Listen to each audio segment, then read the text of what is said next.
आता यांनी काय केलेलं आहे माहितीये का, यांचं म्हणणं असं आहे की ग्रामीण भागामध्ये ज्या शाळा येतात त्या शाळा बंद करण्यात यावी. त्याचं कारण काय, पटसंख्या जर जास्त नसेल, 10-12 पटसंख्या जर असेल त्या बंद करण्यात यावं, नाही तर 10-12 पटसंख्या जर असेल तर आम्ही करार पद्धतीचे शिक्षक ठेवू.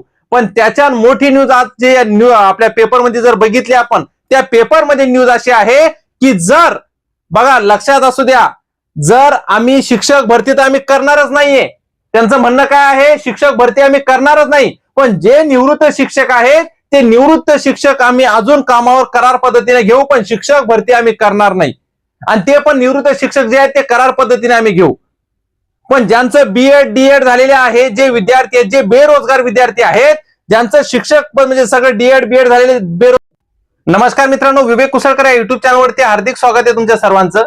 मेन म्हणजे हा व्हिडिओ शिक्षकांसाठीच नाही तर सगळ्या विद्यार्थ्यांसाठी पण खूप महत्वाचा व्हिडिओ आहे मित्रांनो.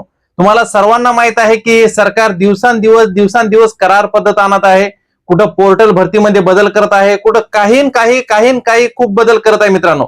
पण आज सकाळच्या न्यूज पेपरमध्ये जर आपण एक न्यूज बघितली, चंद्रपूरची न्यूज आहे मित्रांनो. चंद्रपूरचा जो पेपर आहे तुम्ही सगळ्यांनी जर बघितला तर खूप बरा होईल. आपल्या टेलिग्राम चॅनलवरती तो पेपर टाकलेला आहे. त्या पेपरवरती सरळ सांगितलेलं आहे 10 वर्षामध्ये 90,000 शाळा बंद करण्यात आलेल्या आहेत.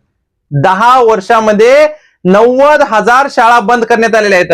मेन म्हणजे विचार करा, 2014 ते 2020 पर्यंत 93,000 90,000 नाही 93,000 शाळा बंद करण्यात आलेल्या आहेत. विचार करा, एक साधी गोष्ट तुमच्या लक्षात जर येत असेल, आता पण कुठेतरी शिक्षक संघटनेने कुठे ना कुठे विरोध केला, त्या विरोधानं कुठेतरी ते थांबलं होतं, पण ते वातावरण अजून निघलं. लोकसभेमध्ये राज्यमंत्री यांनी, लोकसभेत जे राज्यमंत्री आहेत बरोबर, जयंत चौधरी यांनी माहिती दिली. त्या माहितीनुसार सरळ सांगितलेलं आहे लोकसभेमध्ये त्यांनी की 2014 ते 2020 पर्यंत 93,000 शाळा बंद करण्यात आलेल्या आहेत. आणि त्या प्रथम क्रमांकावर कोणते कोणते राज्य आहेत, महाराष्ट्र, पंजाब, पश्चिम महाराष्ट्र, बिहार, हे असे विविध राज्य आहेत. आता यांनी काय केलेलं आहे माहितीये का, यांचं म्हणणं असं आहे की ग्रामीण भागामध्ये ज्या शाळा येतात त्या शाळा बंद करण्यात यावी. त्याचं कारण काय, पटसंख्या जर जास्त नसेल, 10-12 पटसंख्या जर असेल त्या बंद करण्यात यावं, नाही तर 10-12 पटसंख्या जर असेल तर आम्ही करार पद्धतीचे शिक्षक ठेवू. पण त्याच्या मोठी न्यूज आज जे आपल्या पेपरमध्ये जर बघितली आपण, त्या पेपरमध्ये न्यूज अशी आहे की जर बघा लक्षात असू द्या, जर आम्ही शिक्षक भरती तर आम्ही करणारच नाहीये. त्यांचं म्हणणं काय आहे, शिक्षक भरती आम्ही करणारच नाही, पण जे निवृत्त शिक्षक आहेत ते निवृत्त शिक्षक आम्ही अजून कामावर करार पद्धतीने घेऊ, पण शिक्षक भरती आम्ही करणार नाही. आणि ते पण निवृत्त शिक्षक जे आहेत ते करार पद्धतीने आम्ही घेऊ. पण ज्यांचं बीएड डीएड झालेले आहे, जे विद्यार्थी आहेत, जे बेरोजगार विद्यार्थी आहेत, ज्यांचं शिक्षक म्हणजे सगळं डीएड बीएड झालेले बेरोजगार विद्यार्थी, त्यांना काय करायचं, त्यांनी घरीच बसायचं. आणि ग्रामीण भागातल्या जेवढ्या शाळा आहेत तेवढ्या आतापर्यंत सरकार बंद करत आलेलं आहे. एक साधं उदाहरण जर घेतलं तर उत्तर प्रदेशमध्ये 24,600 शाळा बंद करण्यात आल्यात. त्याच्यानंतर मध्य प्रदेशमध्ये 22,400 शाळा बंद करण्यात आल्यात. त्याच्यामध्ये ओडिसामध्ये 5,400 शाळा बंद करण्यात आल्यात. झारखंडमध्ये 5,000 शाळा बंद करण्यात आल्यात. राजस्थानमध्ये 2,500 शाळा बंद करण्यात आलेल्या आहेत. आणि आतापर्यंत शाळा अजून बंद करणं चालूच आहे. पण चंद्रपूर पासून ही सुरुवात झालेली मित्रांनो. बघा न्यूज मध्ये आलेले आहेत, एका निवृत्त शिक्षकाने चंद्रपूरच्या सांगितलेलं आहे की त्यांनी जेव्हा सांगितलं की निवृत्त शिक्षक चंद्रपूरमध्ये, बघा आपल्या महाराष्ट्र राज्यामध्ये चंद्रपूर पासूनच सुरुवात होत आहे, निवृत्त शिक्षकांना घेण्यात येणार आहे म्हणून सांगितलं. ग्रामीण भागाच्या शाळा आहेत त्या शाळांमध्ये जे निवृत्त शिक्षक आहेत त्यांना करार पद्धतीने घेण्यात येणार आहे असं त्यांना सांगितलं. पण एका निवृत्त शिक्षकाने काय सांगितलं की मला या शाळेवर करार पद्धतीने रुजू नाही व्हायचंय, मला त्यांना संधी द्यायची, जे बेरोजगार मुलं आहेत त्यांना संधी द्या. तुम्ही निवृत्त शिक्षकांनी मेन म्हणजे याच्यामध्ये सहभागी होऊ नका, असे त्यांनी स्वतः एका शिक्षकांनी, जे निवृत्त शिक्षक आहेत त्यांनी सांगितलेलं आहे. पण बेरोजगार जे मुलं आहेत त्यांचं काय व्हायचं, तुम्ही अशा कित्येक भरती आहेत जे करार पद्धतीने करताय. आणि ज्या ग्रामीण भागातले जे गोरगरीब मुलं आहेत, ज्या ग्रामीण भागात शाळा शिकण्यासाठी चाललेत, तुम्ही डायरेक्ट म्हणता आता त्या ग्रामीण भागातल्या शाळा बंद करा. तुमचं म्हणणं एवढं आहे की तुम्ही तुमच्या मुलांना, असं वाटतं तुम्ही स्वतः मंत्री संत्री आहेत म्हणून तुम्ही तुमच्या मुलांना शाळेत पाठवू शकता प्रायव्हेट शाळेमध्ये. आता तुमचं प्रोत्साहन काय आहे की बाबा प्रायव्हेट शाळाला महत्व देणे, एवढं तुमचं प्रोत्साहन दिसायला लागले. ग्रामीण भागातल्या तुम्ही शाळा बंद करतच चाललेत. त्याचं कारण काय माहितीये का, की मुलांनी जोपर्यंत जे विद्यार्थी आहेत जे बेरोजगार विद्यार्थी आहेत, जे पालक आहेत, सगळ्यांनी जोपर्यंत आवाज उठवत नाही तोपर्यंत हे सरकार काय ध्यानावर येणार नाही. सरकारच्या मनात कधी काय येईल काय सांगता येत नाही. म्हणून मित्रांनो, तुम्हाला मी आता पण सांगतोय, मागे पण एसटी महामंडळाची भरती असेल, जी आतापर्यंत तर झालीच नाहीये, पण शिक्षक भरती मेन म्हणजे शिक्षक एकमेव असा स्तंभ आहे जो विद्यार्थ्यांना घडवतो, जो चालना देतो. मेन म्हणजे यांच्यासाठी सगळ्यात महत्वाची गोष्ट, या मंत्री संत्री यांना काय केलं पाहिजे माहितीये का, यांना पण एखादी पात्रता ठेवली पाहिजे. जर तुम्ही एखादी परीक्षा पास झाले तर तुम्हाला तेव्हाच आमदार, खासदार, मंत्री संत्री होता येईल. असं जर केलं तर सगळ्यात बरी चांगली गोष्ट आहे. आणि हे काय करणार आहेत, ग्रामीण भागातल्या शाळा बंद करणार आहेत. प्रायव्हेट शाळांना महत्व द्यायला लागले हे लोक. पण ग्रामीण भागातल्या शाळा बंद होणार, तिथले मुलं शाळेत जाणार नाही, आणि तिथले जर मुलं शिकले नाही, काय नाही, यांना काही गरज नाहीये. फक्त हे योजना काढणार, नवीन नवीन योजना काढणार की बेरोजगार लोकांना आम्ही अशा योजना देणार आहे, तशा योजना देणार आहे, या योजने थ्रू आम्ही हे करणार आहे. आणि मतदान आलं, निवडणूक आली की तुमच्या समोर येणार आहे. त्यांना माहिती आहे तुम्ही शिकलेले नाहीयेत. कारण की तुम्ही जर या टायमाला आवाज नाही उठवला तर पुढे प्रॉब्लेम होणार आहे मित्रांनो. फक्त शिक्षकच नाही तर विद्यार्थ्यांनी पण आवाज उठवला पाहिजे त्याच्यासाठी. म्हणून तुम्हाला सगळ्यांना विनंती आहे, शिक्षक संघटनेसोबत आपल्याला एकजूट होणं फार गरजेचं आहे. जोपर्यंत आपण एकजूट होणार नाहीये, याच्यामध्ये सध्या जर बघायला गेलं तर महाराष्ट्र, पश्चिम बंगाल, बिहार, झारखंड, बिहार या सगळे गोष्टी मेन म्हणजे टॉपवर आहेत हे सध्या ग्रामीण भागातल्या शाळा बंद करण्याच्या याच्यामध्ये. पण आज चंद्रपूरची जी न्यूज आलेली आहे त्या न्यूज पेपरमध्ये सांगितलेलं आहे की आम्ही शिक्षक, जे निवृत्त शिक्षक आहेत त्यांना शाळेत घेणार आहोत.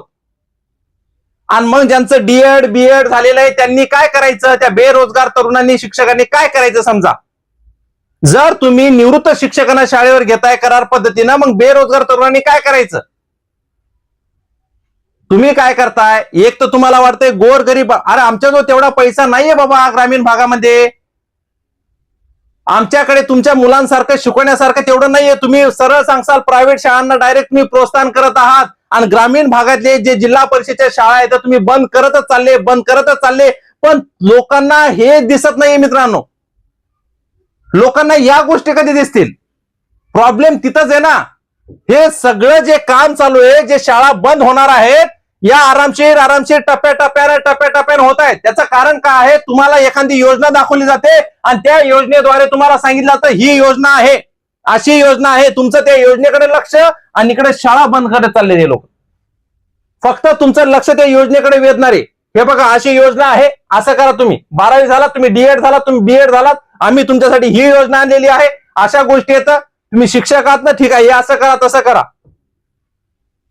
पण ग्रामीण भागातले मुलं, गोर गरीब घरातले मुलं जर शिकले नाही, यांना काहीही फरक पडत नाही. तुम्हाला मी आता पण सांगतो मित्रांनो. आणि जेव्हा जेव्हा करार पद्धत येते तेव्हा मीच नाही तर सगळ्या शिक्षकांनी आवाज उठवणं फार गरजेचं आहे.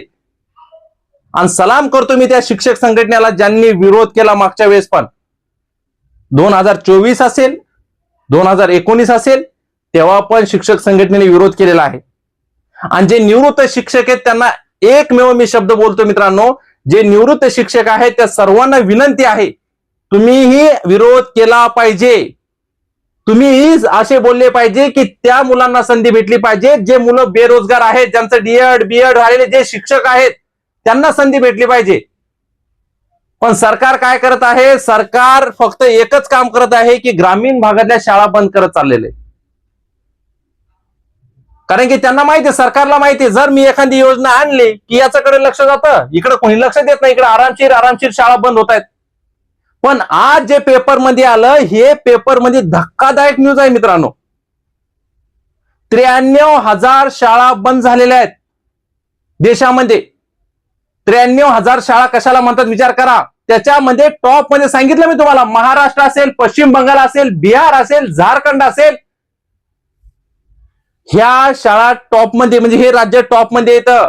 ग्रामीण भागातल्या सगळ्या शाळा बंद करण्यात चालल्यात आणि प्रायव्हेट शाळा ओपन व्हायला लागल्यात. तर गोरगरीब जे मुलं आहेत ते कुठे शिकतील मला तुम्ही सांगा ना. ते प्रायव्हेट शाळांमध्ये तेवढे पैसे भरणार आहेत का? एक साधा प्रश्न आहे मित्रांनो, तुम्हाला एवढं तरी कळायला पाहिजे की बाबा कुठेही करार पद्धत निघायला लागली तिथं तुम्ही विरोधच करणार नाही. तुमच्या समोर एखादी योजना आणली जाते आणि त्या योजनेद्वारे तुम्हाला सांगितलं जातं की बाबा ही योजना आहे तुमच्यासाठी, आणि इकडे ही योजना आहे आणि इकडे तुम्हाला शाळा बंद करणं चालेल ग्रामीण भागातल्या.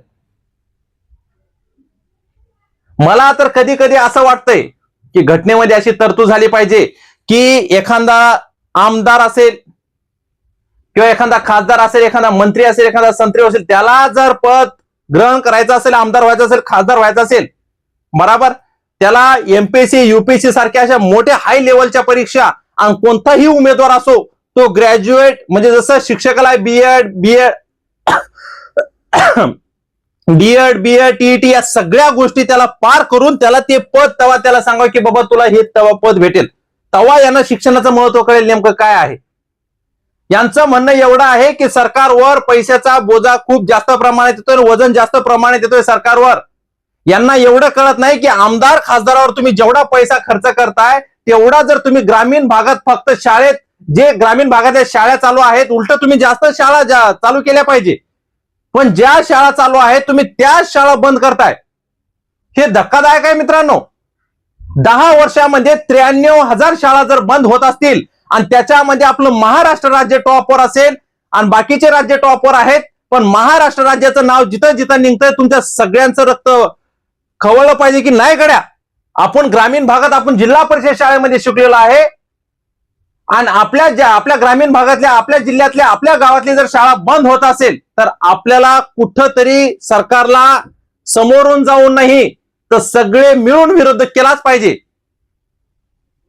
सगळ्यांनी जर विरोध केला तर हे सरकार ऐकणार मित्रांनो, कारण की साधी गोष्ट नाहीये.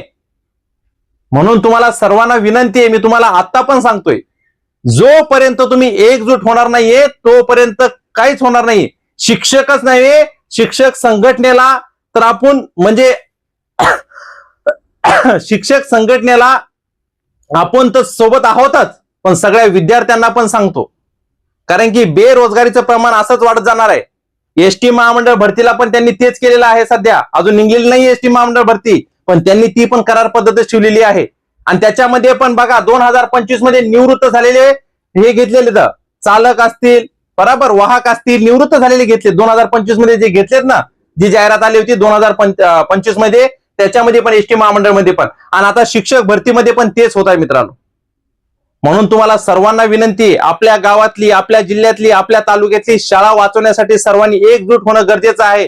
कधी कधी हा मुद्दा उचलला जातो शिक्षक भरतीचा.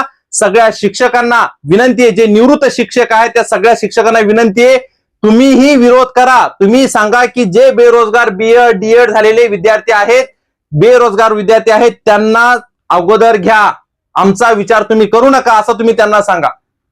जर तुम्ही निवृत्त, तुम्ही जर त्याच्यामध्ये करार पद्धतीने काम करायला लागले तर बीएड डीएड झालेले जे शिक्षक आहेत, जे विद्यार्थी आहेत बेरोजगार, त्यांचं काय होईल. म्हणून तुम्ही पण एक पाऊल कुठेतरी पुढे घेतलं पाहिजे. आणि या सरकारला आपण ठणकावून सांगितलं पाहिजे की आता आपण ग्रामीण भागात शिकलेला विद्यार्थीच हा एक अधिकारी आहे, आणि तुम्ही म्हणता की नाही ग्रामीण भागातली पटसंख्या कमी आहे म्हणून आम्ही शाळा बंद करत आहोत, शाळेचं आमच्यावर खर्च जास्त होत आहे, असे तसे कारण देऊन तुम्ही शाळा बंद करत आहेत. म्हणून सगळ्या मित्रांना, सगळ्यांना विनंती आहे की तुम्ही एकजूट होणं फार गरजेचं आहे मित्रांनो. आणि जर तुमचे काहीही प्रश्न असतील तर तुम्ही व्हिडिओच्या खाली कमेंट करू शकता आणि चॅनलला नक्कीच सबस्क्राईब करू शकता, कारण की तुमचा सगळ्यांचा सपोर्ट असणं आणि एक आपली म्हणजे सरकारला विरोध करण्याचा एक सगळ्यात मेन महत्वाचा मुद्दा हाच आहे की सरकारला आपल्याला विरोध करता आलाच पाहिजे. जोपर्यंत तुम्ही एकजूट होणार नाही तोपर्यंत आपण सरकारला विरोध करू शकणार नाही. म्हणून एकजूट होणं खूप गरजेचं आहे. थँक्यू.